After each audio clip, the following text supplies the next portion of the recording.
Nicholson here with Rachel Poley, and we're your hosts for the Merry Writer podcast. We are on episode 49, and this week's question is, what are your tips for running an anthology? Before we begin, don't forget to subscribe to the podcast wherever you're listening so you never miss a show, and if you enjoy our episode, please give it a like. Okay, for this episode, we welcome our first guest of 2021, Mikki Noble, who we will be asking this question to. Mikki has both participated in and created anthologies of her own. Mikki, it is lovely to have you on the show. Thanks for having me. It's great to be here. Sound effects. Yay! We have to make our own sound effects. It's very sad. Yes. Oh, yeah. I can do it too. There you go. Now you got two. Yay! There we go. Now we have a crowd. Well, Mikki, it's nice to meet you. You as well. We talk all the time on social media, so it's nice to have a face finally. Yes, exactly. I have to say, even though we obviously see people's avatars and everything, it's still so much more different because to see someone like on a video being dynamic, and it's so different from the photos we always see. And it's nice to see that I'm not some creepy old man hiding behind my face. That is also true. That too. Yes. You ladies too, so that's funny. This is a long con. The long con. Actually, the creepy old man is over here. There was a movie like that, wasn't it? Mission Impossible. Oh yes. Oh my gosh, yes. Yeah. I love the Mission Impossible movies. I need to start watching them again. So good. Yep. Okay, so let's delve deeper into this question. But start with an easy one. What is an anthology? Well, the simple answer is it's a collection of short stories. It's usually by multiple authors, but anybody can really write a collection of short stories. I've actually seen quite a few that are made just by one author. But most of the ones you'll see are a collection of different short stories from other authors. And one of the important things is they usually have a theme, which I did not know this when I first started. So that's important. It's important to know. I suppose that makes sense because it creates more of a cohesion with all the stories. And that way it's probably easier to target the right audience for it. So I have to admit, I wouldn't have thought there was a theme until I started learning more about anthologies. But yeah, I just thought, oh yay, group of stories. But yeah, that makes sense. That's what I thought in the beginning. Let's just get a bunch of people and write some stories. Yeah, that didn't work. Yeah, that's interesting. I didn't know that because I feel like a lot of people use the words short story collection and anthology interchangeably. And I knew like an anthology was a collection of short stories with various authors, but it never occurred to me that there should be a theme with each story. You learn something new every day. Exactly. That's what we're here for. Because I've written a collection of short stories myself, but they're different genres, they're different themes, they're all over the place. So for an anthology to be so, I don't know if rigid is the right word, but to have like all the stories to have something in common, that makes so much sense.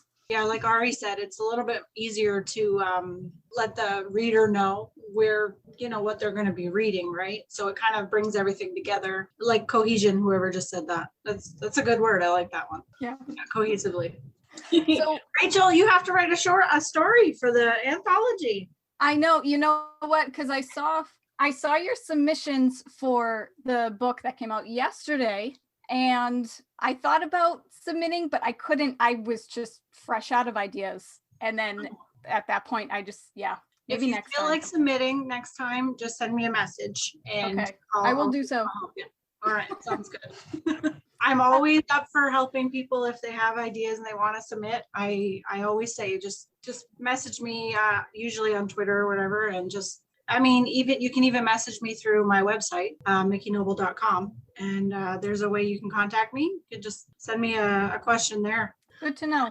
So Cool. With that said, what made you decide to run an anthology? So a funny story, I was actually behind on some of my editing dates and I was kind of in a writing slump and I've been through a few of them. So I'm going to warn all the authors out there. If you feel like you can't write for a while, don't panic. Just kind of let it go. I learned that the hard way because I've had two now. One I didn't write for 5 years. It was like the most depressing time. It was terrible. And then last year, probably like a lot of people, I didn't write at all. I didn't feel like it. It was terrible. And so because of that reason, I decided to start the anthology and get my editing date all set up. So I had other people's stories together to edit. So that's how it started. I just contacted a few of my friends and was just like, hey, do you want to do an anthology? And there we go. I learned from there. We've all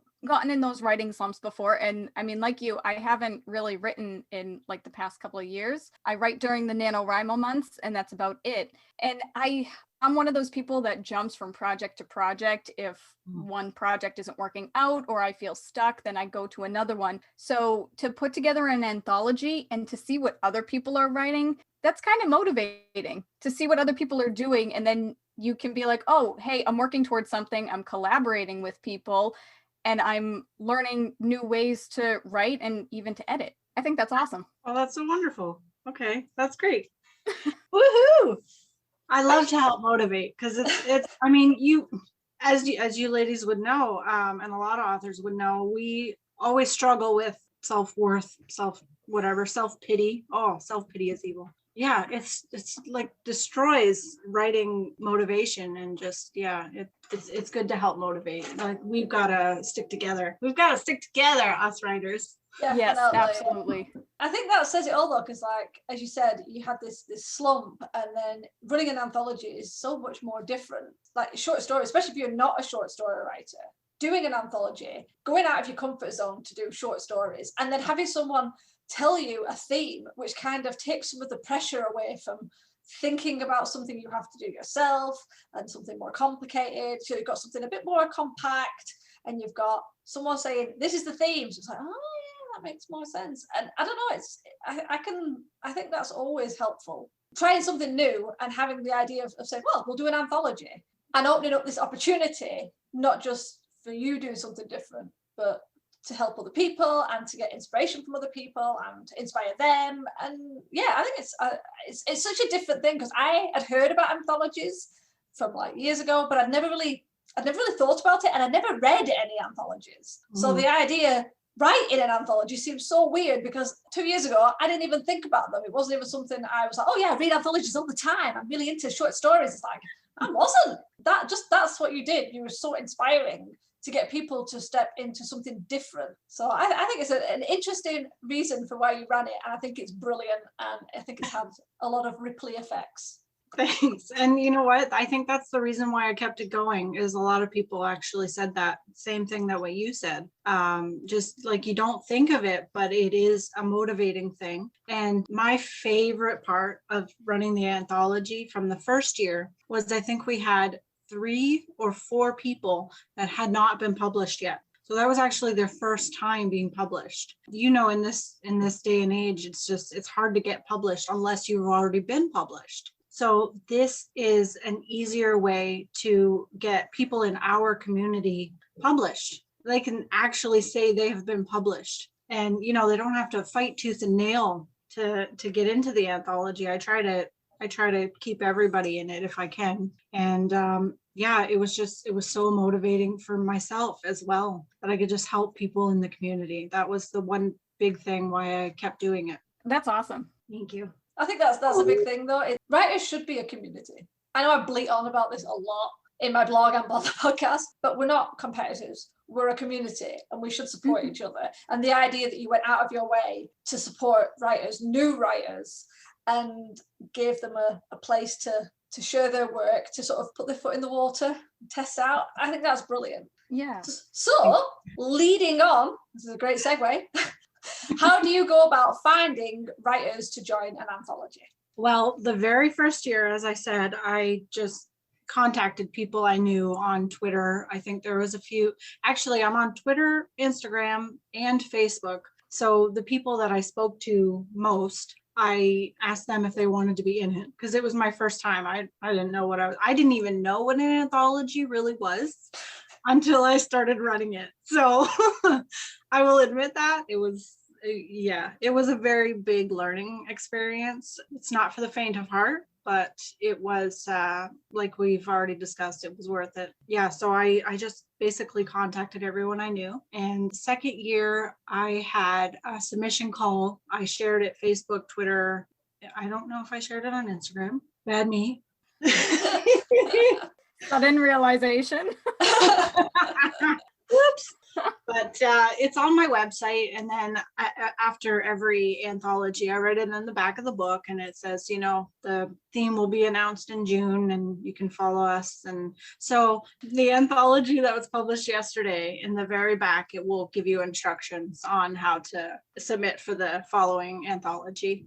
I will warn everyone, the third one is already complete. We've already got our list of authors, but we are waiting for 2023. 2 years. 2022. Sorry. We are waiting for 2022. which will be in June. So there you go. Everybody knows now. I love the idea of putting it at the back of the book, because that would never have dawned on me to do that. But I said, like, if someone reads through and enjoys it, and if they're a writer, reading the back going, oh, I could join that, especially because it's I'm not sure if it's a series, but I know the first 2 books were supernatural beings anthologies, so they, you know, touched on supernatural beings. So I don't know, will the third and fourth one be the same? Yes, there'll be different volumes of supernatural beings, but the theme is still different every year. Yeah. Which I release usually in June, but I think I might do it earlier this time to give everyone more time. I think that's why we skipped the volume 3, and so everybody's got almost a year to do the writing. So that will give everybody a little bit extra time, just in case, you know, you got things going on. So that's good. We want to keep it in advance. It's easier for everyone. I love how you are just creating such a huge community through this one series. And like, even though the second book just came out, you already have the third book all planned out and it's in motion. It's amazing. Thank you very much. Like Ari said, it's we have to stick together. We're a community. We're not competitors. I mean, nobody reads one author. Everybody, you know, likes different authors. It's great to be compared to other authors, but at the same time, like, you don't want to be considered a competitor. I'm not a huge reader. I am trying to get back into the habit of reading. It does actually help you be a better writer, I think, in my opinion. So reading, stupid phone. Sorry. Oh, the unprofessionalism of not turning your phone off. I thought that was something on my end. I was like, what in the world was that? It's not like we do that a lot. I turned it off. What was I saying? So back to reading. Well, first of all, I like to read more because first I get to support my fellow indie authors. So as we said, it's not competitive. We have to support each other. And I have a theory that if each one of us supported our own indie author community, we could all be bestsellers. There are so many authors out there. This is my theory. I don't know if it's true. I'm working on it. I'll let you know when I figure it out. It's my theory. You know, you have to be supportive. And like I've said, nobody reads just one person. A lot of people like to go based on what their friends read. So, I mean, if I can say I've read a lot of indie authors, I can recommend them as well. So like I said, it's a big circle. We've got to support each other. And so that's what we're here for. Just a quick side question to the one I just asked. On the first anthology, you just reached out to people and asked them. And on the second anthology, you did a submission form and you sent that out so that writers you probably had never heard of could obviously join and everything. Of those two, which do you prefer, and which do you think, if anyone else out there is listening and thinking, I want to run an anthology, which do you think is the best way of doing it? Especially maybe the first anthology. What do you think? The best way, well, the best way if I want to help new authors is to do the call for submissions, the submission form. For the first one, it was basically helping my friends, you know, and I would love to do that as well. But yeah, for people that I have not read before, it's much easier to do the call for submission. Right. So I shouldn't say easier, but you know what I mean. To meet new authors, that's the best way. And then even if they do not get into the anthology for the year they're submitting, personally, I get to read their stories. I get to see their writing habits, their writing style. And so that's one thing, like I get to know them that way. And I always say resubmit next year, always. I have nothing against anyone, you know what I mean? So I would love to I'd love to help the community. That's the main thing. There's so many people out there that don't get the opportunity. And so this is the way. This is a way that I can help. That's so cool. It's so inclusive. It is. Good job. Because I have to back up a little bit, piggybacking off of that, but also going from what you said earlier, where you said that there were 3 or 4 authors who had never been published before they were in the anthology. I feel like labels are so important. I hate labels, but if you look at people's titles, if you go up to somebody and say, hey, I'm a writer, people think it's cool, but it kind of gets brushed off. But if you go up to somebody and say, hey, I'm an author, then they're like, oh, what do you write? I know an author. And they get so excited. So you're bringing these new opportunities for so many people. And even if they don't get into the anthology, like you said, you're still giving them some sort of feedback and encouraging them to keep going, which is awesome. Exactly. That's what I would love to do. Like, as we've touched on earlier, it's just, it's hard to sometimes keep your momentum going in the writing world when you have people like that, oh, well, you're a writer. And as it gets brushed off, like you said, it's hard to keep your spirit going, I guess is a good way to put it. Yeah. Yeah. It's a very, very hard thing to be a writer. Very hard. It is the most rewarding thing in the entire world, but it is very hard. And as we all know, it's very hard. So yeah, I mean, if anybody wants feedback on their story, I can offer that anytime. But yeah, like we gotta help each other. We gotta, I don't know what else to say. We've got to cheerlead for each other. We've got to be that's it. Cheerleading community. So out of all the things that you do putting together these anthologies, what are some of the obstacles you encountered when running the anthology? The obstacles are editing and advertising. Those are the big things that I could work on specifically.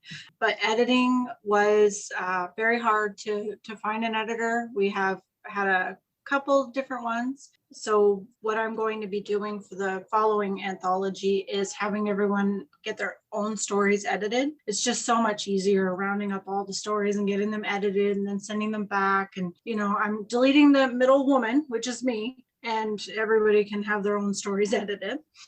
And it's just a little bit easier, I think. And that just causes a little bit more stress for everyone. And I didn't enjoy that part. And then advertising. There's a decision that you have to make when you publish. Amazon has their own little world where you can just publish on Amazon, and Amazon gives you extra goodies if you just publish on Amazon exclusively. But then there's also the decision to go wide, and you can publish on Kindle, Kobo, Barnes and Noble, all those big ones, iBooks. That is that then you've got to publish on Amazon. Then you've got to publish on different places. There's so many places you can publish now, which is wonderful for indie authors. So great. But it can be a little confusing on where you want to get your book published. So that was the one thing that I learned very early. I'm still learning, really, which one is better to publish wide or to just to publish on Amazon. I mean, most people, it seems, they read on Amazon because Amazon has the Kindle Unlimited. $10 a month, you can read as many books as you want. I've seen people read up to 60 books a month. But I don't know how in the world they do that. But I mean, I applaud them. That is amazing. That's not you. That's not me. Me either. I wish. Oh, could you imagine how many worlds that is, though? That's amazing. I know it is. Yeah, you can travel anywhere. Oh, that's just so great. I think the editing and the marketing part of any book, whether it's just your novel or you're doing it with a group of writers, I think that's the hardest part of the writing process, hands down. I mean, writing is hard in general, but at least that's just you fighting with your characters. I mean, you can win in a fight with your characters. It's difficult, but it's doable. But the editing part and the marketing, just forget it. But I do have a little bit of a follow-up question for you, even though we told you there wouldn't be any surprise questions. We lied. Second one. It's my second one now. I know. I'm sorry. For both anthologies, did you keep a list or a log of all the positives that happened and all the negative things that happened, and what worked well and what you would do differently? Did you happen to keep a list so that for the next anthology you can look at it and be like, oh, I'm not doing that again? That's actually a genius idea. I should have done that. I didn't. I've got the mental notes up here, that just bothered me. Don't do that again. But as I continue, I'd really love to keep going with the anthology. But yes, that's a genius idea. I'm going to have to start doing that now. Mm-hmm. Oh, okay. Well, you're welcome then. Thank you very much. Good luck. Thanks. I'm going to be annoyed and add a little sub question too. Three. Oh, all right. We're breaking the rules. Pressure. I only asked one. Ari's got 4 now, so. Oh, no. All right, hit me. You mentioned obviously all these different platforms, which by the way, I didn't even know some of these existed until Anthologies came out and there was that books to read link, and it's like, oh, I've never heard of these places. Because I'll be honest, I don't have Kindle Unlimited, but I do buy from Amazon because it is connected to my Kindle and it's like, boop, gone. And I also have Prime, so it's like, book in a minute, straight away, coming straight at me. So yeah, I do have that.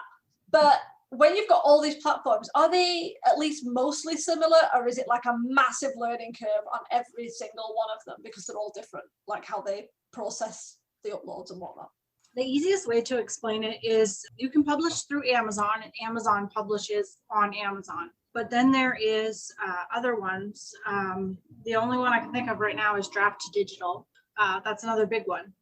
Draft to Digital gives you the option to publish on Kindle, iBook, all the big names, and then they give you a bunch of other ones, like Overdrive, I think, is another one. I've personally never heard of it, but there might be someone out there that only reads on Overdrive, right?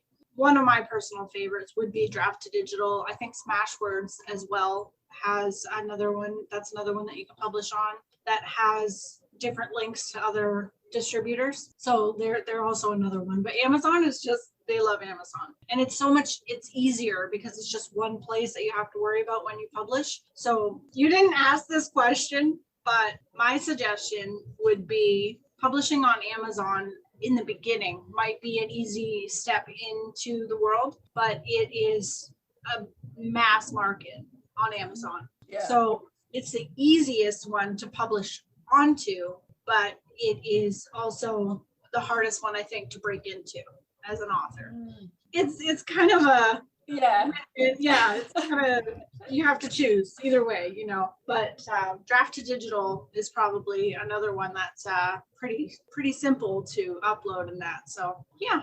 Does that answer? Are we good? That does. That's good. No, that's extra tips and advice to people, because it's like, obviously everyone thinks Amazon. That's the first thing you think, Amazon. But like you said, it's like, yes, it's quick to do. Yes, obviously on Kindle Unlimited, and most people buy from Amazon, but not everyone does. I mean, I have Kobo books. I have ebooks on my tablet, and I have loads of books in there because I just find books from people I like, people I've never heard of, and that. So it's not everything is on Amazon. I think having the idea of saying, yeah, Amazon is great, but this is the con to it.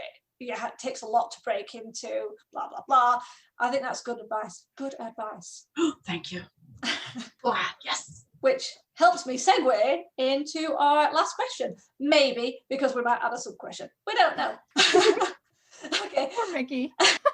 The last question, maybe, is what advice do you have to anyone considering starting and running an anthology? What's some key pieces of advice to want to fling at them? Very first, have a theme. That's my very first advice. I actually asked everyone to be in the anthology, and actually, Ari, I think it was you that said, do you have a theme? And I was like, wait a second, that's a thing? So that's That's my first thing. That's my first advice. Second would be read some anthologies. See how other people have done their anthologies. Third, have a really great cover, a really catchy cover. We've had so many people just, oh, I love it. I bought it because of the cover. I mean, seriously, we got lucky. We got killer covers. So I think those are my top 3 advice pieces, I guess. You do have awesome book covers, though. Seriously. Thank you. I mean, it's true. Obviously, I found the books because of Ari, but that was like the first thing that I noticed when I saw the books. I was like, holy crap, those covers are gorgeous. So pretty. They so are. pretty.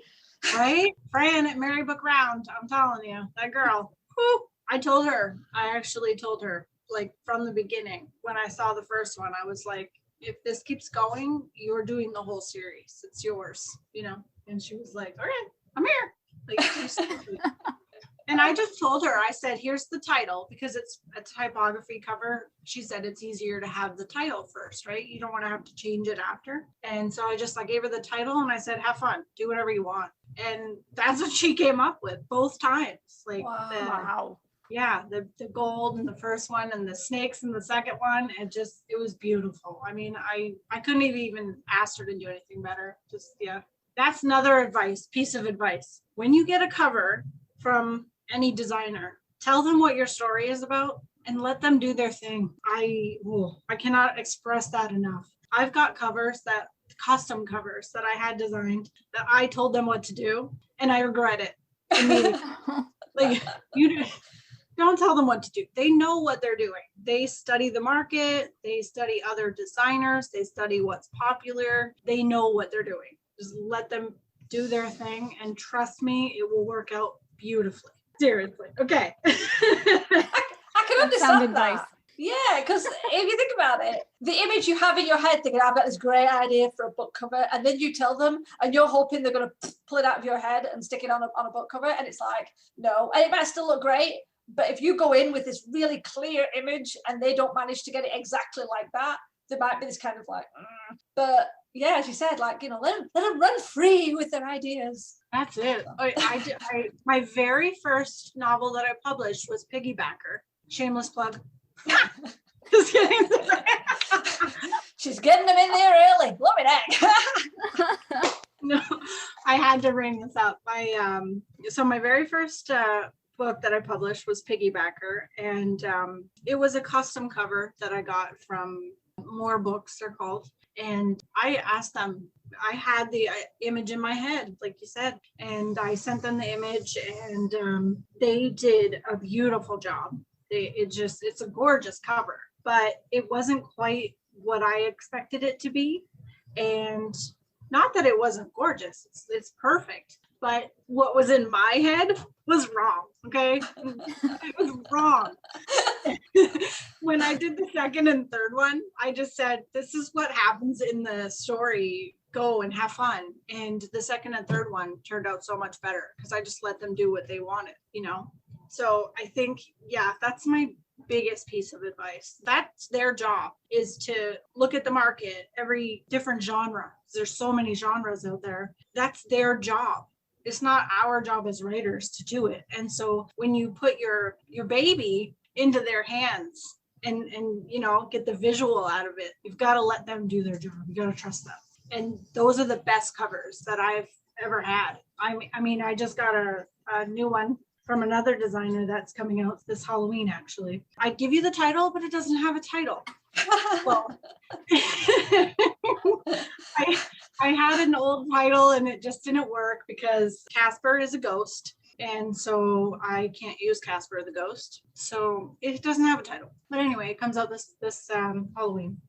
And I just said to her, like, I love all of your designs. Do what you want. Like, just have fun, you know, go. And at first she was like, I need something. Like, and I'm like, I don't want to influence it and wreck it. And yeah, she's like, okay, give me something. So I gave her like the tiniest details, you know, urban setting and, you know, a guy and a girl, go have fun. And she came up with the entire cover, and it's just genius. If I'd told her anything, I would have wrecked it. So I'm really, really excited. Anyway, I'm obsessed with book covers right now because I started designing them. So that's one thing. So yeah, you got to trust your designer. That's where I'm going. Because we're writers and we get a little bit obsessive, don't we? It's like we control a lot. We control all these characters. We control the world. And we get a bit like godlike. It's like we have to control everything and we want our stamp on everything. And it's like, no, certain things we need to back off. It's like, as long as the cover has, as you said, some sort of connection to the book. I mean, it's one of the issues I've always had with traditional publishing is the number of book covers I've seen, and they've done a character on the front. It's not even the main character. The look is very pretty, but it actually is the look from a middle character or a secondary character. And you're like, they obviously grabbed something and went, oh yeah, there's a character with like, you know, really cool hair. I'm going to put that on. It's like, that's not even the main character. It makes no sense. And it always annoyed me. I've seen so many traditional published books that had covers that just didn't work because they weren't connected, especially if they had a character on. They weren't connected properly. And you're like, no, that's rubbish. So at least with like self-publishing, you have that more control. So at least you can be like, ooh, actually, no, the character's got like brown hair and it's long. It's not like a bob and things like that. You have a bit more control, but at the same time, it's like, yes, I'm not going to give you all the details. You know, it's like, well, she's this age, she's got this color, she wears these exact outfits. You know, so it's like you have to step back. We don't like it, but we have to step back. Yes, definitely. And there's also that brings me to another idea, is that the traditional world and the self-publishing world, totally different. I've noticed the covers even. Like I write YA, I write teen fiction, and in traditionally published books, they're usually more subdued. There's one or two colors, there's not very much detail. A lot of times they don't even have a person on the cover. Whereas in indie, you have people. It's very, very bright and vivid, and there's lots of colors. So it's completely different. It's weird how that worked. And I still read the subdued and boring looking covers, traditional books.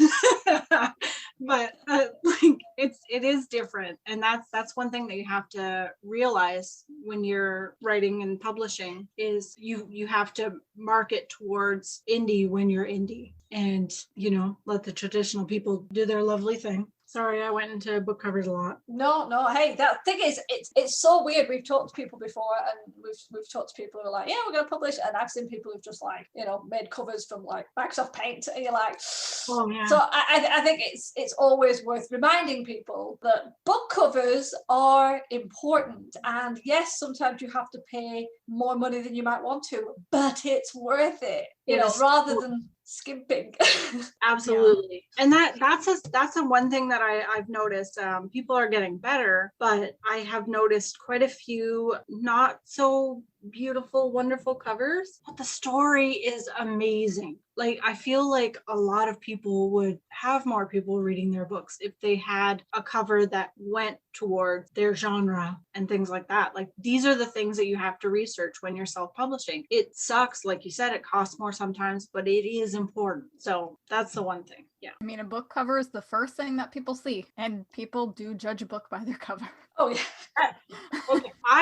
That is one saying that I cannot stand, because I hate that. I can't stand it, because there's a reason the book cover is the way it is. It aims towards your genre. It aims towards your age range. Like, the book cover industry, the traditionally published people, the publishers, they know what they're doing. You know what I mean? So they know what your book's about. They know your characters. They know your writing style. They know the market. They know what they're doing when they put, you know, a silhouette of a cover. Like, for instance, paranormal cozy covers. They have a lot of silhouettes, things like that, a lot of colors sometimes, but they have a look, you know, and that's the one reason why I can't stand that saying. Like, you have to judge a book by its cover. That's it. If you're expecting someone to hand over cold hard cash for something you've done, especially if you're not a recognized name, it's like, you know, if you're Stephen King and you're flinging books out of the window every 5 days, whatever he does, then you could get away if you wanted to put shit covers on because people are seeing the name and going, oh my God, it's Stephen King. Fine. But if you're unknown or if you're slowly growing, it's like, you need to convince someone, hey, you might like this. And it's like walking up to a house with like crap in the garden and like, you know, dirt on the windows and going, come on in. And it's like, oh, no thanks. Inside might be beautiful, absolutely perfect. But if you've got like, garbage piled high in the front garden, no one's going to want to go in your house. And it's the same thing. It's like, yes, you'll probably get friends and family being generous and going, yeah, I'll buy it. And they might go, oh my God, I love the story, and tell people. It's like, forget the cover, just go. But again, no, just pay some money. Do it. Seriously, people, seriously. Exactly. 100%. I'm with you, Ari. And that's another thing too, like with Stephen King, like you say, he might be able to get away with something that an indie author wouldn't be able to get away with. But to a certain extent, if you look at his designs, they are horror thriller based. There is a type. They have a type as well. And so his publishers would do the exact same thing. They would go towards, you're not going to put a fantasy cover on a Stephen King book. You would probably sell it, sure, but it would be his name, and it's just like that's the only reason why I don't like that face. Don't base your the cover thing.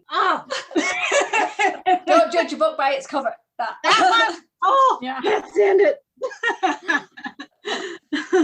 Okay, we'll wrap this one up now. I want to say a big thank you to Mikki for joining us today. Do you want to tell our listeners about yourself and, do a bit more plugging? Go. Oh, sounds good. Sure. I've actually been writing for almost a quarter of a century now, which makes me feel old, but I started very young, so that's good. I started writing poetry, and I eventually went into song lyrics, and like I said, I went about 5 years without writing. And when I came back to it, I just couldn't write anymore. It was awful. And then I started writing stories. I read a Nora Roberts novel, and I was like, ooh, I can write romance. Totally wrong. Cannot write romance at all. Very bad at it.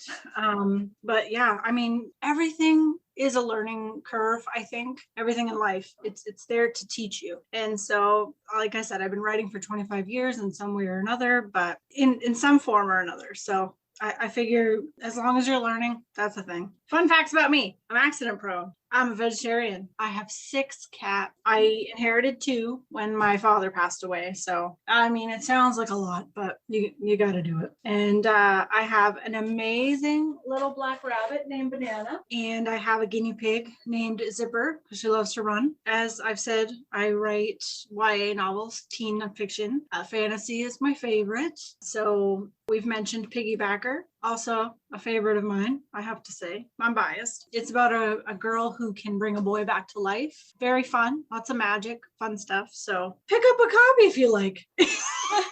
Obviously, all links to Mikki's website, social media, and her book links will be in the description below. And if you're listening to this on YouTube, it'll be on a nice little pretty graphic. We should probably do a little bit of a plug again with the Supernatural Beings Anthology Volume 2, From Myths to Monsters, that Mikki put together.